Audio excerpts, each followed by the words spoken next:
programa de hoy, Vaticano, el Papa responde a las dudas de 5 cardenales sobre temas de doctrina y disciplina ante la realización del sínodo. Cónclave informa, laica española pone en marcha iniciativa para conocer a los cardenales, grandes desconocidos, incluso entre los católicos, dice. Fin del rescate, con 11 muertos y 60 heridos, cierra búsqueda de víctimas del techo caído en Templo de México. Sacerdotes detenidos, 2 sacerdotes nicaragüenses pasan arresto en un seminario, mientras que sobre un tercero aún no se sabe. Costa Rica cierra el mes de la niñez y de la patria con una marcha a favor de la vida apoyada por el gobierno. Hola Natalie, comenzamos con mucho que contar. Así es, Eddie, es un gusto estar contigo y con nuestros televidentes desde nuestros estudios en Lima, Perú. Gracias por acompañarnos en EWTN Noticias. Soy Eddie Rodríguez Morel. Yo soy Natalie Paredes y empezamos las noticias contándoles que el Papa Francisco respondió a las dudas planteadas por 5 cardenales sobre temas de doctrina y disciplina de cara al sínodo que inicia mañana. El texto con las respuestas del Papa fue publicado este lunes por el Vaticano. Las explicaciones corresponden a argumentos enviados por el Papa a los cardenales en mención en julio pasado. Eddie, tú como magíster y profesor universitario en filosofía y también teología, ¿nos puedes explicar qué responde el Papa sobre estas preocupaciones planteadas por los cardenales? Por ejemplo, en la primera duda, los cardenales consultan sobre la afirmación que la revelación divina debe ser reinterpretada de acuerdo a los cambios culturales y antropológicos actuales. ¿Qué responde el Papa al respecto? O sea, el Papa le dice que siempre se puede profundizar la doctrina, pero claro, la preocupación de los cardenales es que hay algunos que plantean que se puede reinterpretar de acuerdo a la mentalidad actual, de modo que podría incluso contradecirse lo que antes se creía. Esa es la preocupación que ellos tienen y a la que consideran que el Papa no responde suficientemente en su primera respuesta. Sobre la afirmación de que la práctica generalizada de bendecir las uniones entre personas del mismo sexo concuerda con la revelación y el magisterio. Claro, porque aquí el problema es que se ha dicho desde el Vaticano, ha dicho el nuevo prefecto del Dicasterio para la Doctrina de la Fe, que mientras no parezca matrimonio, está bien que caso por caso se puedan bendecir parejas que están en una unión activamente homosexual. Justamente los cardenales lo que quieren preguntar es que si la Iglesia, al hacer esto, está dando la impresión de que en efecto hay ciertas personas que no son capaces de vivir de acuerdo a lo que establece la revelación divina sobre el matrimonio y por lo tanto para ellos sería aceptable vivir en relaciones homosexuales, no sería una falta grave y bendecirlas implicaría de alguna manera que lo que están haciendo está bien. Así es. Y, por ejemplo, la tercera duda es la afirmación de que la sinodalidad es una dimensión constitutiva de la Iglesia, de modo que la Iglesia es sinodal por naturaleza. ¿Qué explica el Papa al respecto? Lo que les preocupa justamente, y ellos siempre parten de esto, hay personas que dicen esto y por lo tanto nos preocupa, por favor usted esclarezca esto para que no se siga pensando que puede significar esto, por ejemplo, la sinodalidad. La sinodalidad algunos piensan que se va a convertir en un tipo de Concilio Vaticano III permanente, ¿no? Donde básicamente se van a decidir las cosas para la Iglesia, temas de doctrina, temas de moral, y que todos vamos a tener que aceptar lo que se dice. Pero entonces esto no estaría respetando la naturaleza del sínodo, que es simplemente un órgano consultativo para el Papa, y no es una expresión del episcopado junto con el Papa, como lo que se realiza en un concilio ecuménico que convoca a todo el episcopado. Esa es la confusión que tienen y a la que el Papa, según ellos, los cardenales, no responde suficientemente con su primera respuesta a la tercera pregunta. Claro, y la cuarta duda, por ejemplo, es sobre la ordenación a mujeres. ¿Qué dice el Papa o qué ha respondido al respecto? Sí, porque el Papa lo que dice es que, bueno, que no es una cuestión de dominio el sacerdocio, sino de servicio, y los cardenales están completamente de acuerdo con eso. Y dice que, de todas maneras, esta declaración definitiva de Juan Pablo II, bueno, puede ser discutible cuán vinculante sea ese vocabulario, se discute si fuera vinculante, pero justamente lo que los cardenales quieren saber es que Juan Pablo II no es que define ex cátedra, y ese es su fundamento para enseñar que el sacerdocio solamente puede ser reservado a varones, sino que él parte de que es una doctrina universal de la Iglesia. O sea, en todo tiempo y en todo lugar la Iglesia ha vivido y practicado esto. Y por lo tanto es infalible, según la doctrina de la Iglesia, indiferentemente de si es definida dogmáticamente o no. Le están preguntando, ¿es que acaso eso podría estar en cuestión? De que una doctrina universal, constante de la Iglesia ¿Puede ser puesta en discusión? Esa es la pregunta. Esa es la pregunta, así es. Y finalmente, Eddie, la última duda es sobre la afirmación: el perdón es un derecho humano, y el Papa siempre ha abogado por eso, por el perdón. Entonces se pone en juego, o se pone en duda, mejor dicho, que el arrepentimiento no sería una condición necesaria para la absolución sacramental. ¿Qué nos ha dicho el Papa al respecto? Sí, porque en efecto se está hablando del sacramento de la confesión como una instancia en la que simplemente uno va, dice lo que quiere decir, manifieste o no arrepentimiento. O sea, una persona podría estar, por ejemplo, en una situación adúltera y podría ir a decir, bueno, vivo con una persona que no es mi mujer, pero me siento bien, padre. Bien, no hay propósito de enmienda, igual me absuelves. Esa es la pregunta que tienen los cardenales. O si en efecto estamos sosteniendo lo que la Iglesia siempre ha sostenido y además declarado infaliblemente el Concilio de Trento, de que las personas tienen que manifestar un repudio del pecado para poder de esta manera recibir la absolución válidamente. Eso parece que también está en cuestión, y las respuestas del Papa, según los cardenales, no hacen lo suficiente para esclarecer lo que piensan ciertas personas sobre estos temas. Así es, muy importante lo que nos explicas, y seguimos rezando también para que mañana que inicia el sínodo pues sea guiado siempre por el Espíritu Santo. Así es. Los cardenales son los asesores del Papa en el gobierno de la Iglesia. Lo veremos en el Pleno desde este miércoles en el Vaticano, cumpliendo su papel en el sínodo. Desde España surge una idea para conocerlos mejor. Sobre esto y más informa nuestro corresponsal Nicolás de Cárdenas. Saludos desde Madrid. A pocos días de la creación de 21 nuevos cardenales, les compartimos la iniciativa de una laica española para dar a conocer los perfiles de los candidatos a suceder al Papa Francisco y a elegir al 267 pontífice de la Iglesia Católica. La laica española Paloma Girona ha puesto en marcha Cónclave Informa, un canal sobre los cardenales de la Iglesia Católica a través de dos plataformas, YouTube e iVoox. En conversación con Aciprensa, Girona explica que los cardenales son unos grandes desconocidos, incluso entre los católicos, y sin embargo, uno de ellos será el 267 Papa de la Iglesia Católica. El proyecto surge también porque vivimos tiempos de desconfianza hacia todo lo eclesial. Girona apuesta por ofrecer datos objetivos sin buscar lo negativo per se, lo que no impide que aborde los asuntos más controvertidos.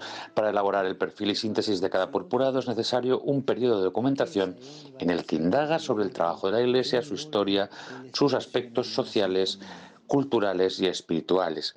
El nivel intelectual, espiritual y cultural de todos ellos es algo que llama mucho la atención, explica, después de haber revisado decenas de homilías, conferencias y entrevistas. El deseo de Girona es acabarlo en tiempo y forma antes del próximo cónclave, sea cuando sea que tenga lugar. Tras la celebración de la Comisión Permanente de la Conferencia Episcopal Española, su portavoz y secretario general dio a conocer que el informe independiente sobre abusos sexuales que se encargó en febrero de 2022 no será público, al menos hasta que concluya el sínodo. En febrero de 2022, la Conferencia Episcopal Española encargó a una firma de abogados realizar un informe independiente sobre abusos, cuya presentación estaba prevista para marzo de 2023. Ese plazo fue postergado hasta el mes de junio, pero tampoco se cumplió. El secretario general y portavoz de la Conferencia Episcopal, Monseñor Francisco César García Magán, ha asegurado este jueves que el despacho de abogados Cremades y Calvo Sotelo ha comparecido ante la Comisión Permanente esta semana para dar cuenta de en qué punto están los trabajos. Que prevén entregar el trabajo definitivo en 2 semanas. Más o menos.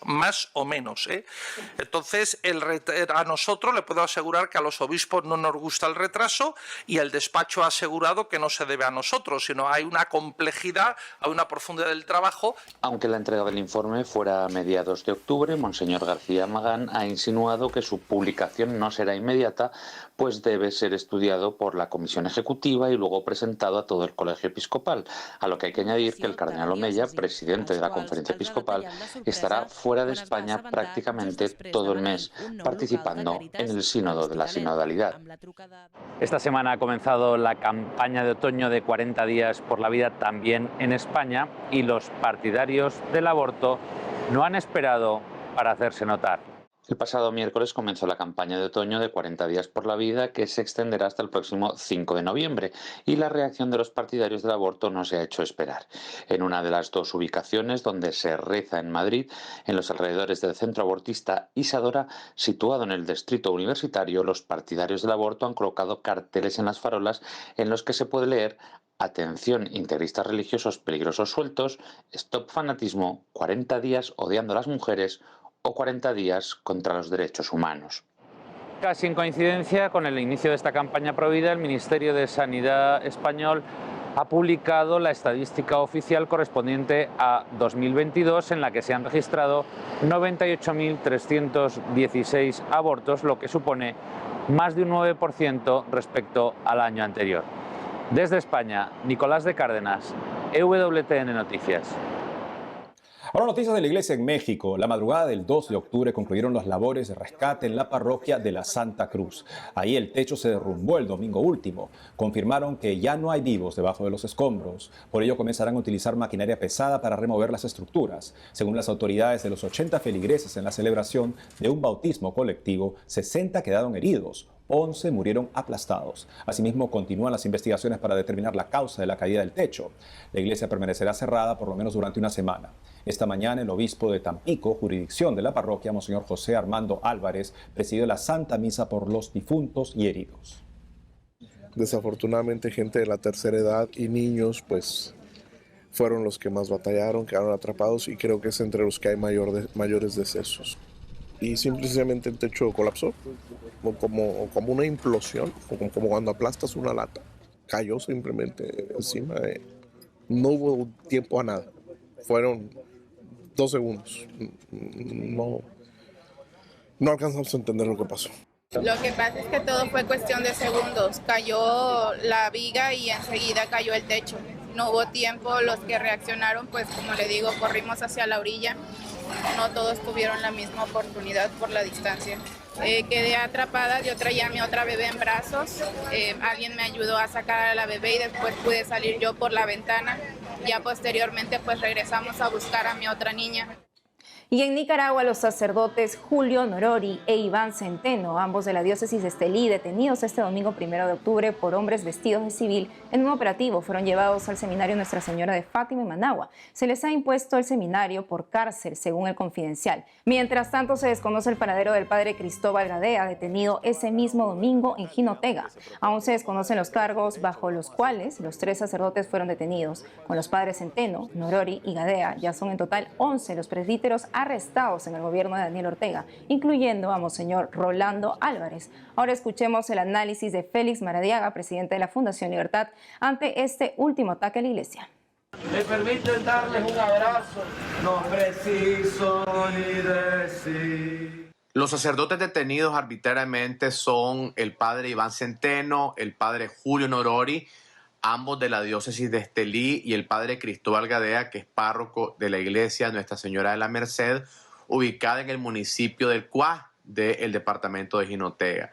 Semana antes, la dictadura había secuestrado al padre Osman Amador, que es el administrador parroquial del santuario mariano diocesano Nuestra Señora de Fátima en Huihuilí, Nueva Segovia.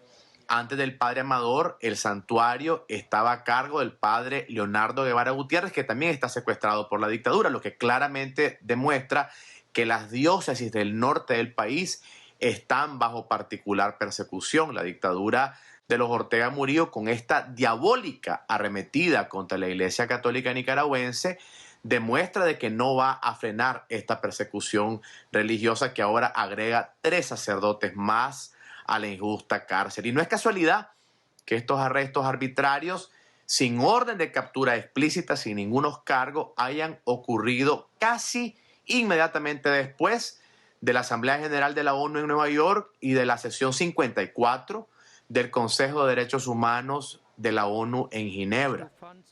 Recordemos que durante ambas sesiones, tanto misiones diplomáticas, jefes de Estado señalaron firmemente que en Nicaragua existe una persecución a la Iglesia Católica. De hecho, en la Asamblea General de la ONU, el secretario del Vaticano para Relaciones Internacionales, el arzobispo Paul Richard Gallagher, mencionó la falta de libertad religiosa en Nicaragua. Otras organizaciones en Ginebra, como UN Watch, cedió su asiento observador en el Consejo de Derechos Humanos para que se hablara de esa persecución religiosa. Y otras organizaciones como Christian Solidarity Worldwide también nos permitió hablar en un evento especial dentro de Naciones Unidas en Ginebra sobre la persecución religiosa en Nicaragua. Podemos seguir mencionando iniciativas como la del Parlamento Europeo, particularmente la bancada Renew Europe, que ha nominado a Monseñor Rolando Álvarez, también lo ha hecho con doña Vilma Núñez, ambos para el premio Sájarov.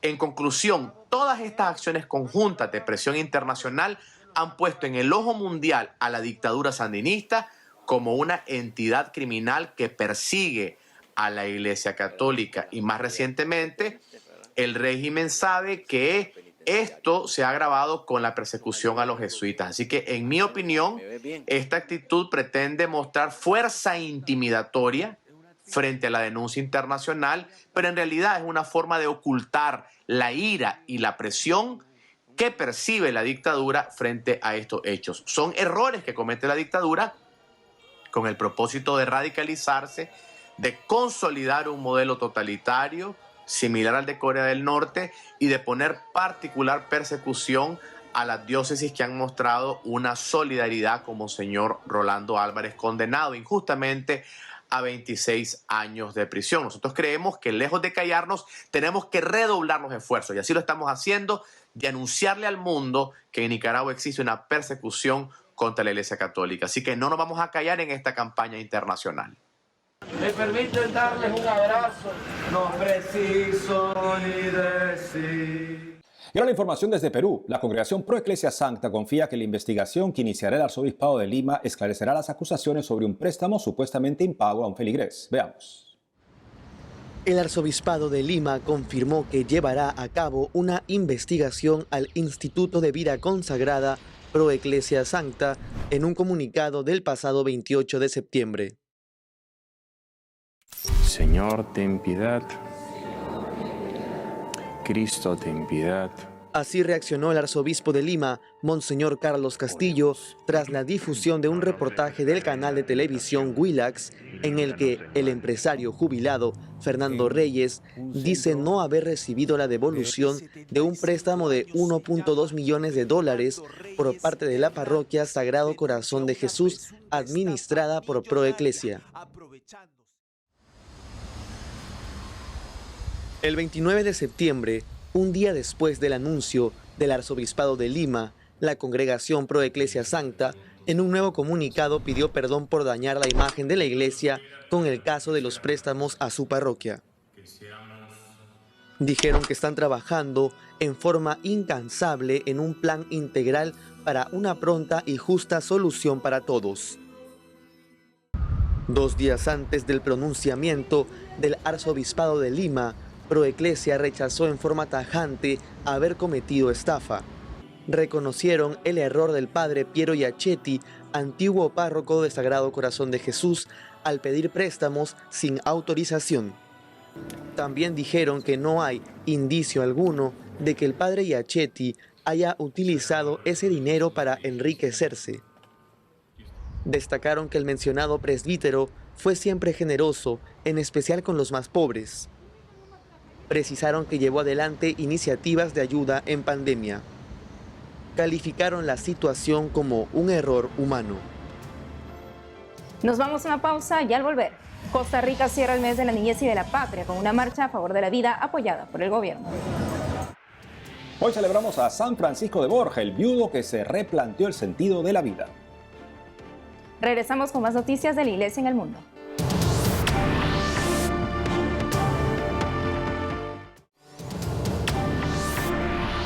En Costa Rica, el gobierno apoyó una manifestación en favor de la niñez organizada por católicos y feligreses de otros credos. Nuestra corresponsal Anastasia Telles nos cuenta. Aquí, desde la Avenida Segunda, en el corazón de nuestra capital, donde tanto católicos, evangélicos, como personas no creyentes se han reunido para luchar por la niñez de nuestro país. Escuchemos los testimonios de algunos de ellos. Todas todos unidos, luchando y levantando la voz por estos pequeñines desde su concepción, para que no sean violentados, para que los amen, los respeten, ¿verdad? Y que nuestro gobierno luche hoy y siempre por ellos también. Yo me llamo Valentina. Estamos en el Sagrado Corazón. Los niños estoy en la marcha. Son sagrados. Los niños de Dios y los niños de Dios no están a la venta. Bajo el lema Nuestros niños son sagrados, la Conferencia Episcopal de Costa Rica, la Federación Alianza Evangélica y el Frente Nacional por la Vida organizaron esta marcha por la niñez. Los organizadores pidieron a los asistentes vestirse de blanco e ir con pancartas a favor de la niñez, el respeto a la vida desde la concepción, a favor de la familia, de una sana educación, así como a favor de la protección física, mental y espiritual, sin olvidar a los niños migrantes y a aquellos menores en realidades de pobreza y pobreza extrema. La marcha fue declarada de interés cultural por parte del Gobierno de la República de Costa Rica. La actividad levantó la voz alrededor de nuestra niñez, siendo el broche de oro para finalizar el mes de la niñez y de la patria. Las familias la base de la sociedad como nosotros la conocemos y los niños son la base de las familias. Entonces, definitivamente necesitamos mandar una señal no solo a Costa Rica, al mundo, de que los niños es lo más importante que tenemos en la sociedad, además son el futuro. Sin niños no tiene sentido nada. Desde San José, Costa Rica, Anastasia Telles Abarca, EWTN Noticias. Y ahora les explicamos qué está pasando entre Azerbaiyán y Armenia, que ha ocasionado que miles de familias cristianas huyan de la región fronteriza de Nagorno-Karabaj en el Medio Oriente. Veamos.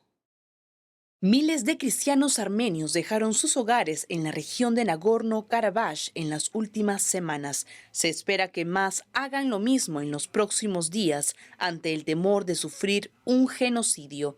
Así confirmó este lunes el gobierno de Armenia.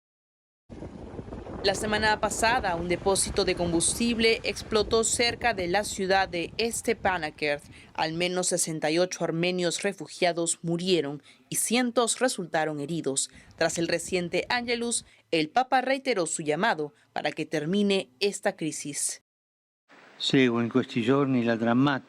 He seguido estos días la dramática situación de los desplazados en Nagorno-Karabaj. Renuevo mi llamamiento al diálogo entre Azerbaiyán y Armenia, con la esperanza de que las conversaciones entre las partes, con el apoyo de la comunidad internacional, propicien un acuerdo duradero que ponga fin a la crisis humanitaria. Prometo mis oraciones por las víctimas de la explosión del depósito de combustible cerca de la ciudad de Stepanakert. ¿Qué ha llevado a esta situación? Armenia y Azerbaiyán, dos antiguos territorios soviéticos, se disputan Nagorno-Karabaj, territorio fronterizo entre ambas naciones. En noviembre del 2020, con el respaldo de Turquía, Azerbaiyán logró establecer su dominio militar en Nagorno-Karabaj. En este contexto, a pesar de que Nagorno-Karabaj es reconocido como parte de Azerbaiyán, la mayoría de su población son cristianos de etnia armenia. El 19 de septiembre, Azerbaiyán lanzó una ofensiva militar para recuperar Nagorno-Karabaj. Murieron más de 200 armenios, más de 10.000 civiles desplazados, según el Ministerio de Asuntos Exteriores de Nagorno. El 20 de septiembre, los armenios acordaron un alto al fuego. Tras esta decisión, la República de Nagorno-Karabaj dejará de existir a partir de enero del 2024. El temor a la persecución religiosa y cultural ha llevado a muchos armenios que viven en Nagorno a huir hacia Armenia. Ahora nos vamos a Camerún. Un sacerdote recibió un disparo y está grave. El padre Elvis Magbansi fue atacado en su parroquia San Martín de Tours, en una diócesis al sur del país, el martes último. Se sospecha que el ataque proviene de militantes separatistas. Le dispararon en ambas piernas y en el brazo izquierdo, dejándole diversas fracturas. Los hombres armados también dispararon a algunos profesores del colegio de la parroquia que acompañaban al sacerdote en ese momento. Los misioneros de Mill Hill, congregación del padre Magbansi, pidieron oraciones por la recuperación de los afectados.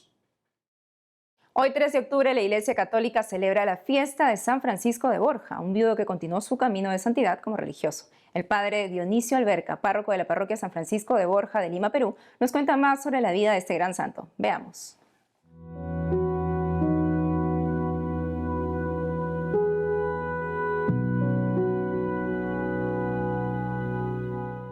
Pues San Francisco de Borja, por lo que se sabe,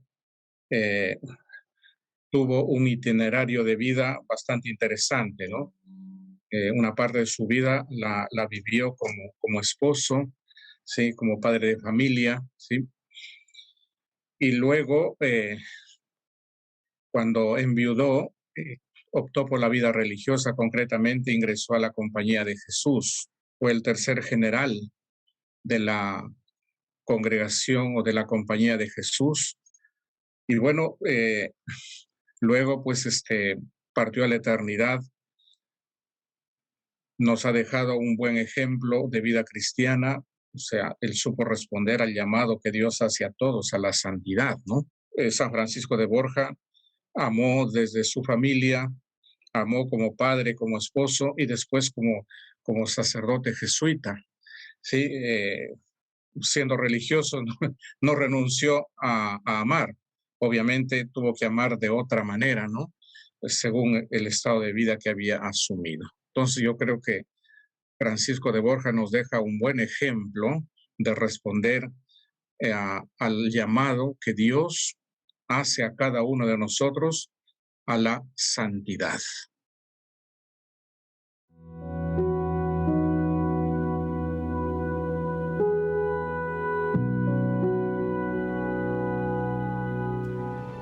Y eso es todo por hoy, amigos. Gracias por haber estado con nosotros. No dejen de seguirnos en nuestras redes sociales y en ewtnnoticias.com. Hasta mañana.